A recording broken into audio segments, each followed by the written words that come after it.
សួស្តីអ្នកទាំងអស់គ្នាថ្ងៃនេះខ្ញុំមានវីដេអូមួយដែលនិយាយអំពីការពិតដែលសិស្សថ្នាក់ទី12គ្រប់រូបត្រូវដឹងមុនថ្ងៃប្រឡងជាពិសេសបងប្អូនថ្នាក់ទី12ខ្ញុំដឹងថាអារម្មណ៍បងប្អូនកំពុងតែជ្រួលច្បល់ខ្លាំងណាស់មែនទេភ័យផងបារម្ភផងខ្លាចធ្វើមិនបានល្អហើយជួនកាលមានអារម្មណ៍ថាចង់បោះបង់ទៀតថ្ងៃខ្លះមើលសៀវភៅឡើងចង់ធ្លាភ្នែកតែពេលបិទសៀវភៅវិញបែរជាមានអារម្មណ៍ថាអត់ចាំអីសោះកុំបារម្ភអីព្រោះអារម្មណ៍បែបនេះគឺជារឿងធម្មតាដែលសិស្សគ្រប់រូបត្រូវឆ្លងកាត់មុនថ្ងៃប្រឡងប៉ុន្តែអ្វីដែលខ្ញុំចង់ដាស់តឿនបងប្អូននៅថ្ងៃនេះគឺកុំរៀនតាមគេកុំរៀនដើម្បីតែបង្ក្រប់កិច្ចឬរៀនដើម្បីឲ្យប៉ាម៉ាក់សប្បាយចិត្តតែមួយមុខបងប្អូនត្រូវដឹងថាវិញ្ញាសាលើกระดาษប្រឡងវាមិនពិបាកស្មើនឹងវិញ្ញាសាជីវិតក្រោយប្រឡងជាប់នោះទេការប្រឡងបាក់ឌុបគឺជាការវាស់ស្ទង់វិន័យនិងការទទួលខុសត្រូវលើខ្លួនឯងបើគ្រាន់តែការអានសៀវភៅនិងការធ្វើលំហាត់នៅក្នុងបន្ទប់រៀនតែប៉ុណ្ណឹងយើងធ្វើមិនបានចុះតម្រុំទៅថ្ងៃមុខដែលត្រូវប្រឈមនឹងបញ្ហាសង្គមនិងការងារពិតប្រាកដតើយើងមានអីទៅតតាំងចុះត្រូវធ្វើបែបណាទៅល្អ1ឈប់បារម្ភពីលទ្ធផលកុំសួរថាជាប់ឬធ្លាក់តែត្រូវសួរខ្លួនឯងវិញថាថ្ងៃនេះយើងបានប្រឹងអស់ពីសមត្ថភាពហើយឬនៅ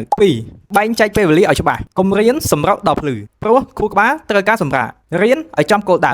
យល់ពីមូលដ្ឋានគ្រឹះកុំចាំតែរូបមន្តដោយមិនយល់ពីប្រភព3វិន័យ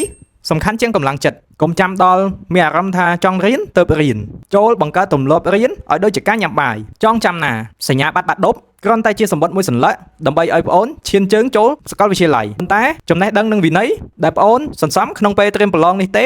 ដែលជារបស់ពិតសម្រាប់ជីវិតប្អូនប្រឹងឲ្យអស់ពីលទ្ធភាពដើម្បីកុំឲ្យមានពាក្យថាស្ដាយក្រោយនៅថ្ងៃប្រកាសលទ្ធផលស៊ូខ្ញុំជឿថាបងប្អូនធ្វើបានតើអ្នកទាំងអស់គ្នាយល់យ៉ាងណាចំពោះវីដេអូនេះខមមិនបញ្ចេញមតិខាងក្រោម